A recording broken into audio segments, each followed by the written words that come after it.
Harangan mo, pre. Harangan mo.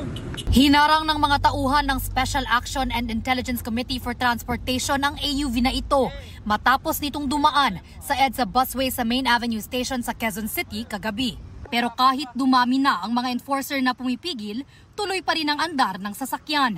Ayon sa SAIC, sasakyan ito ng DILG at minamaneho ng 35 anyos na lalaking nagpapakilalang pulis. Marami naman kasing ibang enforcer na nandun, pero isa lang yung talagang hindi gumalaw at hinarangan niya yung harapan ng sasakyan. Nakarehistro ang sasakyan sa DILG at nagpakilala nga ayon sa mga enforcer, nagpakilalang police daw siya from DILG. Kinumpiska ang lisensya ng driver at pinagbabayad siya ng 5,000 pisong multa para sa unang offense. Yung driver, ang registered na residence niya is MACR. So apparently parang hindi siya aware doon sa use ng busway, restricted use of the busway.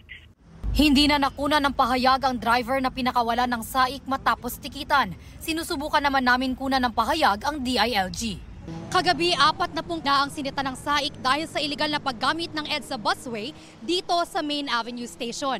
Ang mga sasakyan nila, isang taxi, 3 government vehicle, 4 na private vehicle at ang iba, mga motor.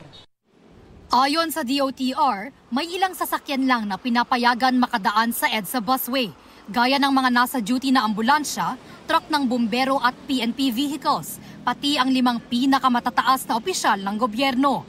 Ngayong unti-unti nang nararamdaman ang holiday traffic lalo na sa Metro Manila, inaasahan ng SAIC na lalong tataas pa ang bilang ng EDSA busway violators.